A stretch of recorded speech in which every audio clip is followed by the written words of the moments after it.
think it hurts? Hurts? I could feel Savathun behind my eyes when she reached into my mind. What do you think these Hive feel when we reach into theirs?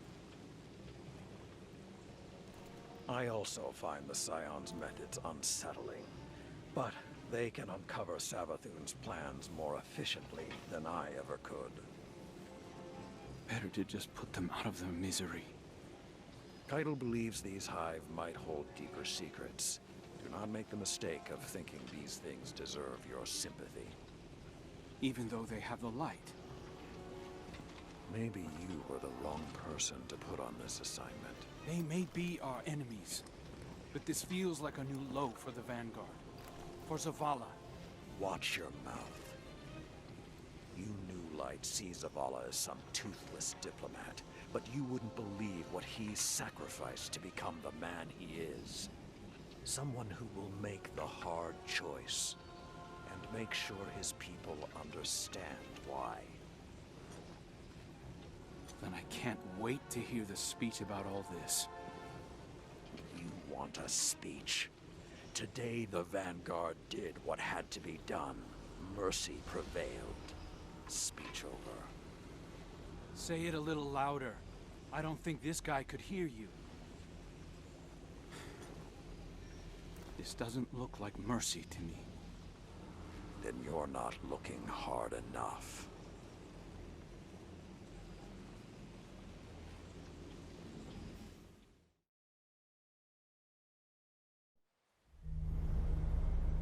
Long ago, even before there was a last city, I was deep on patrol in the old forest when a local villager sought me out. They asked me to catch a thief. I told them the Iron Lords were no mercenaries, but I saw their pride as well as their poverty. When they offered me a loaf of black bread instead of coin, I agreed. Just before sunrise, I caught my thief. A young girl, stealing what she could carry.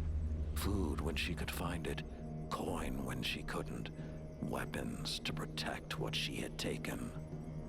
There was no fear in her eyes. She said the bandits in the forest ordered her to steal in exchange for protection. The penalty for theft in those times was death.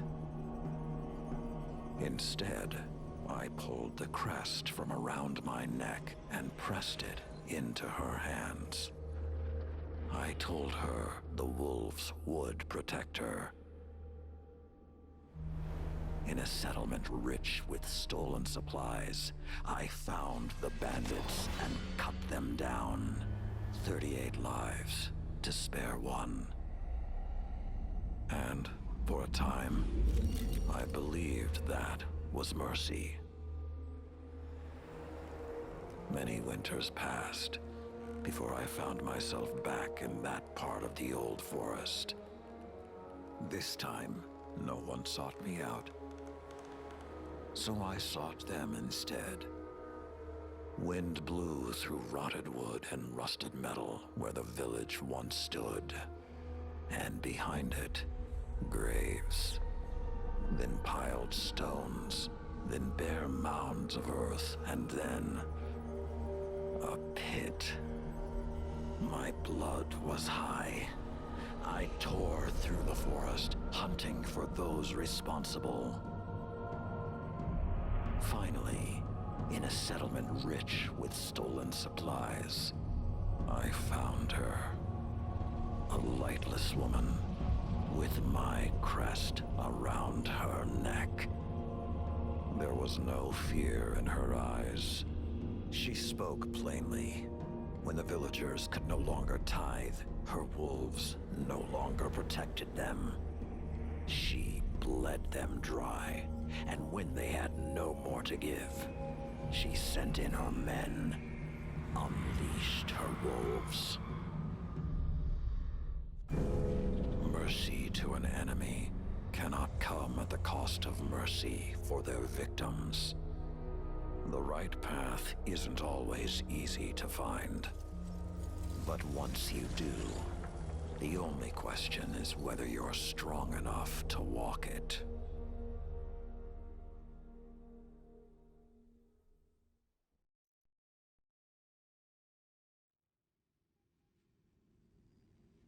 Consider that the next time you feel pity for our enemies.